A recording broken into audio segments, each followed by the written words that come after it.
Radhe Radhe. Welcome in Subodh infinite education. आज का आपका टॉपिक है, प्यारा सा टॉपिक है, employ safety indicators. Employ safety indicators one shot में होगा। Unit number 11, infection control and safety. ये आपके जो यूनिट, ये सब्जेक्ट है इन्फेक्शन कंट्रोल, ये ऑलमोस्ट होने वाली है। आपके 7 या 8 चैप्टर हो चुके हैं इसमें, 7 या 8 यूनिट कंप्लीट हो चुकी है, 7 से 8। अब ये लास्ट की यूनिट है आपकी 11, है ना। तो ऑलमोस्ट 3 या 4 चैप्टर वो बाकी है, वो आपके तुरंत होने वाले हैं। मतलब इसके आपके 75% कोर्स कंप्लीट हो चुका है इस सब्जेक्ट का। माइक्रोबायोलॉजी की अगर हम बात करें तो माइक्रोबायोलॉजी है, तो माइक्रोबायोलॉजी में आपके 50%, 50% ही बोल सकते अपन, 50% उसमें हो चुका है माइक्रोबायोलॉजी में। और 75% आपके इन्फेक्शन कंट्रोल कंप्लीट हो चुकी अभी तक। और जो एमएसएन की बात करें तो एमएसएन तो अभी थोड़ी कम ही चल रही है। एमएसएन में आपके 20% बोल सकते हैं, 20 से 25%, 22%, 22% आपकी एमएसएन हो चुकी है। ठीक है, तो हो जाएगी ये भी। जनवरी में एग्ज़ाम है आपके, ठीक है, जनवरी में एग्ज़ाम है, तब तक हो जाएगी आपके। करेंगे कोशिश और जल्दी करने की। स्टार्ट करते हैं। Employ safety indicators. Employ safety indicators क्या क्या है? पहले तो होता क्या है, नाम से पता चल रहा है, employ safety indicators. Safety indicators यानी कि जो हॉस्पिटल में काम कर रहे हैं एम्प्लॉय है, उनकी सेफ्टी के लिए क्या क्या करें, उनकी सेफ्टी के लिए क्या क्या करें। ये इंपॉर्टेंट और पीवाईक्यू अपन बोल सकते हैं इसको, लेकिन क्वेश्चन ज़्यादा, ये चैप्टर है वो ज़्यादा बड़ा नहीं है, तो अपन थोड़े से ही करें, थोड़े ज़्यादा नहीं करेंगे क्वेश्चन, जिससे कि आपको क्या है कि नॉलेज हो जाएगी भाई इसमें क्या क्या चीज़ें आएगी, उसके हिसाब से आप क्वेश्चन है उसको हैंडल कर सको। तो स्टार्ट करते हैं हम। फर्स्ट क्वेश्चन या फर्स्ट टॉपिक बोल सकते हैं, क्या है? Significance of vaccination program for health care staff. Health care staff के लिए जो वैक्सीनेशन प्रोग्राम है उसके बारे में बताते हैं क्या क्या है। तो देखो, the vaccination program provide additional protection to the health care staff. भाई वैक्सीनेशन प्रोग्राम है जो अपन स्टाफ को, हॉस्पिटल स्टाफ है, हेल्थ केयर स्टाफ है, उनको वैक्सीनेशन प्रोग्राम क्यों चलाया गया है, क्या काम है इसका, क्या पर्पज़ है? ये एक एडिशनल प्रोटेक्शन प्रोवाइड करता है हेल्थ केयर स्टाफ को। क्यों भाई, क्यों करें? It is important because of following reason generally. फिर आप बोलोगे कि सर हेल्थ केयर स्टाफ है, इनको क्यों करें, ये वैक्सीनेशन प्रोग्राम है वो क्यों इम्पोर्टेंट है, क्या कारण है इसका? तो इसका कारण देखो, ये तो वैक्सीन लग रही, देखो वैक्सीनेशन चल रहा है, तो क्यों इम्पोर्टेंट है, इनको इनको क्यों लगाए? तो इनका कारण ये है, first point, provide defence to the employ at the high risk and their family against to the occupational infection. पहली बात तो भाई, जो स्टाफ है, स्टाफ क्या है कि एक हाई रिस्क पर काम कर रहे हैं स्टाफ, क्योंकि वो इन्फेक्शन से एक फेस टू फेस बोल सकते हैं अपन, इन्फेक्शन से फेस टू फेस सामना कर रहे हैं। मतलब उनको किसी भी कोई भी इन्फेक्शन आता है तो उनको, पेशेंट को वो रिकवर करने के लिए इन्फेक्शन से अटैच रहते हैं, बोल सकते हैं अपन अटैच। तो इसके लिए वो खुद को डिफेंस करने के लिए, और जो एम्प्लॉय है उनकी फैमिली को भी ये ना हो, इसलिए। एक तो ये हो गया। सेकंड पॉइंट है, give protection to the general as well as vulnerable patient. Vulnerable मतलब अनसेफ बोल सकते हैं अपन इसको, अनसेफ पेशेंट, या जैसे कि कोई हैंडीकैप्ड होता है वो भी इसमें आता है।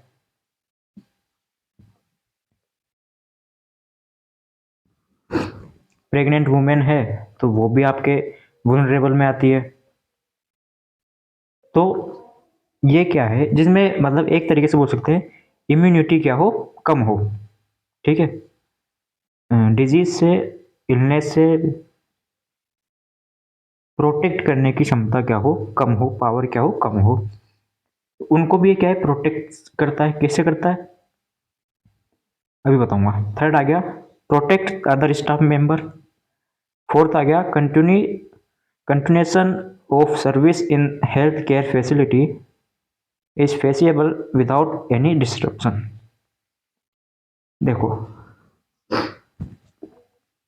लास्ट से स्टार्ट करते हैं कि जो हेल्थ केयर स्टाफ होता है वो कंटिन्यू लगा रहता है बिना किसी डिस्ट्रप्शन, यानी कि बिना रुकावट के जो भी पेशेंट है उनसे डील करता रहता है, उनको ट्रीट करता रहता है। तो वो इन्फेक्शन के कांटेक्ट में आता रहता है कंटिन्यू। ठीक, हाँ मानते हैं उनको 1-2 दिन की छुट्टी मिलती है, ज़्यादा नहीं मिलती, लेकिन वो कंटिन्यू क्या है, लगा रहता है इन्फेक्शन से पेशेंट को ट्रीट करने के लिए।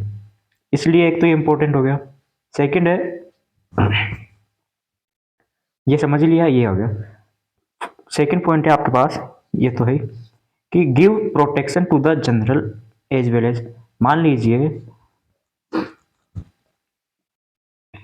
कोई पेशेंट है,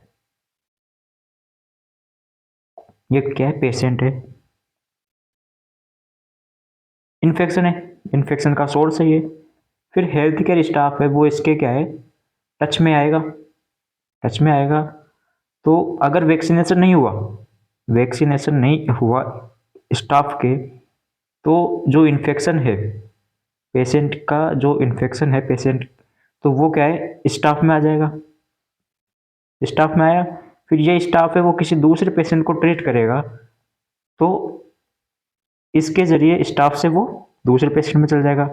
इस चेन को ब्रेक करने के लिए हमने क्या है, यहाँ पर ही वैक्सीनेशन कर दिया। चेन को ब्रेक करने के लिए हमने जो स्टाफ है, स्टाफ को वैक्सीनेशन कर दिया ताकि इसमें से इससे ना फैले और इससे दूसरे पेशेंट में ना फैले, जो कि वुलनरेबल पेशेंट होते हैं।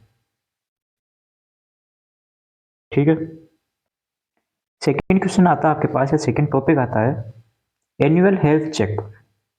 एनुअल हेल्थ चेक मतलब कि एक साल में, मतलब कि हॉस्पिटल स्टाफ है उनका एक प्रोग्राम चलाया गया है, जो कि स्टाफ मेंबर है वो एनुअल चेकअप करवाए, खुद का क्या है, चेकअप कराए। components of the annual health check, the main component of the yearly checkup are as follows। क्या क्या है, enumerated as follows। फर्स्ट है स्टैंडर्ड फिजिकल एग्जामिनेशन, कौन कौन से उसको हेल्थ चेकअप है वो ईयरली करवाने चाहिए, एनुअल करवाने चाहिए। फर्स्ट हो गया standard physical examination. Physical examination करवाओ सबसे पहले तो, मतलब फिजिकल एग्जामिनेशन में क्या क्या आ गया, इसमें आ गया वाइटल सन आ गया, वाइटल आ गया। अब फिजिकल एग्जामिनेशन में होता क्या है, इंस्पेक्शन, नाम सुना है ना, इंस्पेक्शन हो गया, पाल्पिटेशन हो गया, परक्यूशन हो गया, ऑस्कल्टेशन हो गया, मैनिपुलेशन हो गया, तो ये सभी आपके फिजिकल एग्जामिनेशन में आते हैं, तो वो करवाए। वाइटल साइन में आ गया सब कुछ, BP, temperature, pulse, respiration, diabetes वगैरह सब करवाए। दूसरा हो गया यूरिन टेस्ट, ब्लड टेस्ट हो गया, यूरिन टेस्ट हो गया, है ना, यूरिन टेस्ट करवाए। यूरिन कंप्लीट यूरिन कल्चर, इसमें यूरिन के पीएच, कलर सब कुछ आए, बिलीरुबिन वगैरह, एलएफटी वगैरह करवाए। Specific screen for specific infection like hepatitis A, common cold virus, influenza हो गया, इन्फ्लुएंजा पढ़ाया मैंने, इन्फ्लुएंजा क्या है, स्वाइन फ्लू, इन्फ्लुएंजा वायरस से स्वाइन फ्लू होता है जिसे पिग फ्लू बोलते हैं। ट्यूबरक्लोसिस, टीबी, टीबी की जांच कराए। एचबीवी, एचसीवी, एचबीवी एचसीवी क्या है, hepatitis B virus, hepatitis C virus. अब चलो लगे हाथ कर ही लेते हैं हिपेटाइटिस का। हिपेटाइटिस है, एक सेकेंड, हाँ, हेपेटाइटिस है, कितने टाइप का होता है, हेपेटाइटिस आपके 5 टाइप का होता है। Hepatitis A, hepatitis B, hepatitis C, D और ई, ये 5 टाइप का होता है। इसको पढ़ेंगे हम आगे विस्तार से, डीपली पढ़ेंगे। जब भी आपके आएगा टॉपिक तब पढ़ेंगे इसको। लेकिन ये क्वेश्चन आ सकता है कि हेपेटाइटिस के टाइप क्या है, क्योंकि आया हुआ है ये 5 टाइप है। शॉर्ट्स, वेरी शॉर्ट क्वेश्चन में आ सकता है।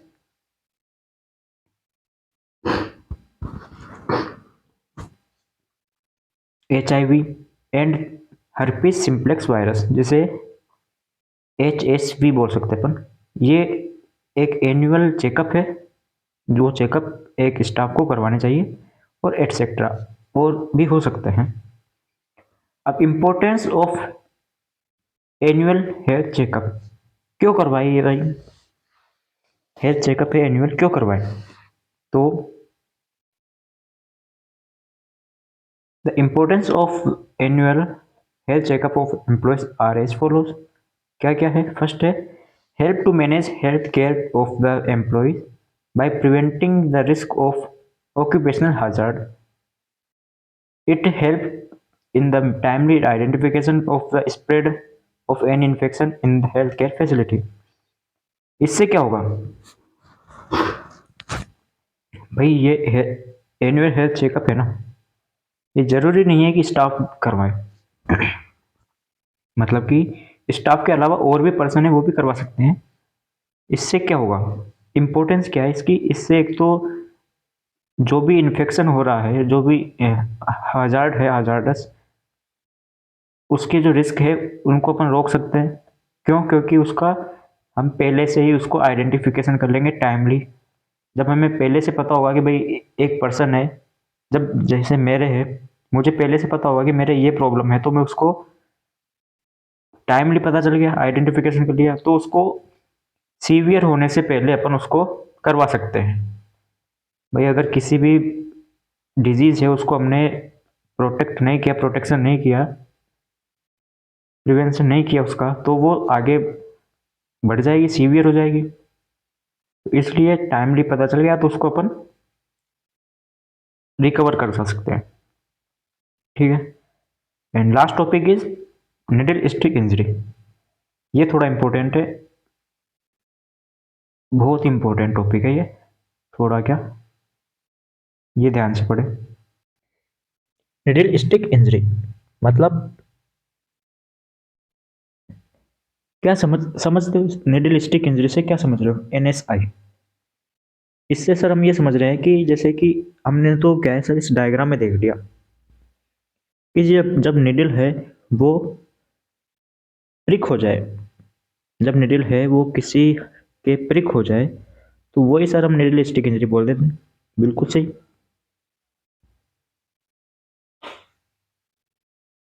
ये तो बिल्कुल सही कहा कि भाई निडल है वो प्रिक हो जाए या पिंच हो जाए तो हम उसको निडल स्टिक इंजरी बोल सकते हैं। अब इसमें हम निडल को भी ना लेकर निडल को ले सकते हैं, लेकिन इसमें शार्प को भी ले सकते हैं, शार्प चीजें बोल सकते हैं मैं इसको। लेकिन निडल कहना ज्यादा सही है। क्यों सही है अभी देखते हैं।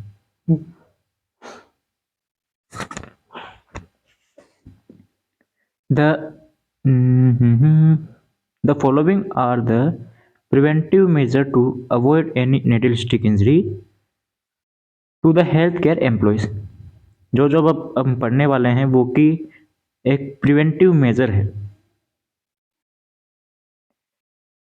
हेल्थ केयर वर्कर्स है या हेल्थ केयर एम्प्लॉयज है, उसको इंजरी से बचाने का प्रिवेंटिव मेजर क्या क्या है? फर्स्ट है, the use of needle must be avoided if other alternatives are accessible.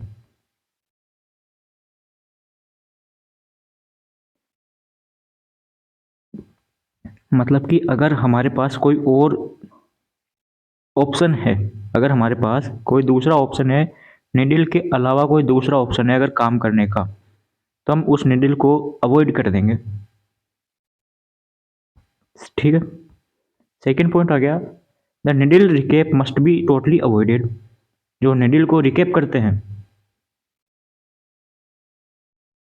Needle को रिकेप नहीं करना चाहिए, नेवर रिकेप। बट अगर करते हो तो वन हैंडेड स्कूप मेथड काम में लेना चाहिए। कौन सा है नीचे कमेंट में वीडियो की लिंक है, उसमें जाके देखें। The used needle must be immediately and appropriately disposed of in containers meant for sharp disposal only.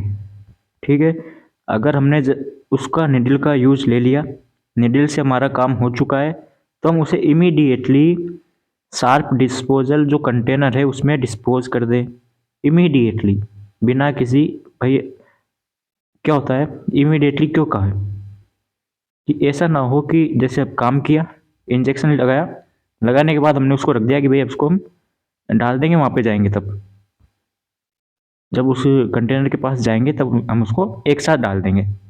ऐसा ना करें, इमीडिएटली डिस्पोज कर दें। Fourth point, appropriately PPE personal protective equipment, जिसमें क्या क्या आता है, gloves, gown, I wear etcetera and hand hygiene must be adopted by the health care workers. Health care workers है, उनके द्वारा पीपीई और हैंड हाइजीन अडोप्ट की जाए, मस्ट है, जरूरी है, भाई करना ही है। अब मस्ट में और शुड में तो पता ही होगा, शुड का मतलब, मस्ट का मतलब अनिवार्य, necessary. Every time while using the needle और sharp during the patient procedure during arterial venous cannulization, कि अगर हम निडल से या कोई भी शार्प है उससे हम काम में ले रहे हैं तो हमें पीपीई और जो हैंड हाइजीन है वो ज़रूर करना चाहिए। जैसे कि कोई कैनुला लगाया, अपन ने कैनुलाइजेशन किया, इंजेक्शन भी लगा सकते हैं, आई भी पुश। फिफ्थ पॉइंट है, in order to receive pertinent follow-up care after sharp related injury one must be reported। अगर बाई चांस हमारे कुछ इंजरी हो जाती है, मान लीजिए अगर निडल है वो प्रिक हो चुकी है हमारे, तो हम उसको तुरंत रिपोर्ट कराएं बिना किसी देरी के। जो भी रिपोर्टर है, मतलब कि जो भी हमारे सीनियर है, उनसे बोले, ये जो साथ में काम करे उनसे बताएं। क्यों बताया अभी बताऊंगा। Proper training of the HCW, जो भी हेल्थ केयर वर्कर्स है उनको प्रॉपर ट्रेनिंग दी जाए। एवरी निडल और sharp related injury must be timely brought attention the, हाँ, अगर इंजरी हो जाती है वो तुरंत ही आप उसको, एम्प्लॉय है उसको बताएं। मैनेजमेंट क्या क्या है, निडल स्टिक इंजरी है उसके क्या क्या मैनेजमेंट है, तो वो देख लेते हैं। The following measure must be taken if a needle stick injury has take place। अगर needle stick injury हो जाती है तो क्या क्या करें। The wound must be, अब wound क्या है, जहाँ पे हमारी needle है वो prick हुई है। The wound must be allowed to bleed preferably by keeping under running water। जहाँ पर भी हमारी जो needle prick हुई है उसको रनिंग वाटर में क्लीन करें। Must wash it with soap later under the running water. Running water के बाद में हम उसको क्या है, सोप से धोए, सोप से वॉश करें। Scrubbing must be avoided, scrubbing must be avoided while washing it. हम जब उसको वॉश कर रहे हैं तो जो स्क्रबिंग है वो अडोप्ट कर दें, स्क्रबिंग नहीं करनी है, मतलब हमें। अब स्क्रबिंग तो पता ही होगा क्योंकि पढ़ चुके हो MSN में।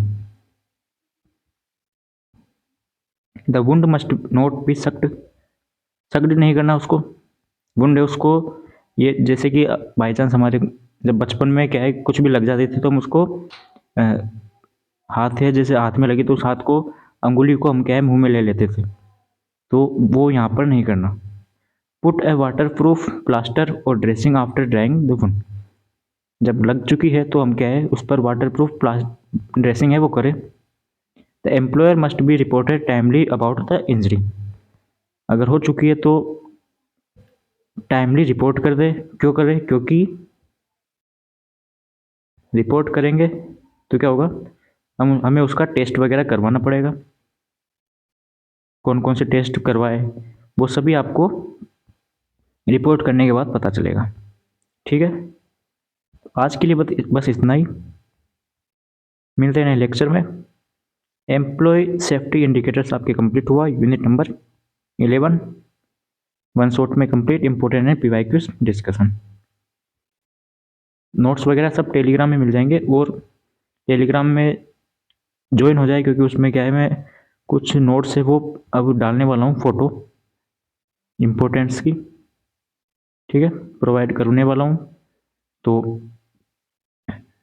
मिलते हैं नए लेक्चर में। कमेंट ज़रूर करें कौन सा लेक्चर डालें अब। ठीक है, राधे राधे।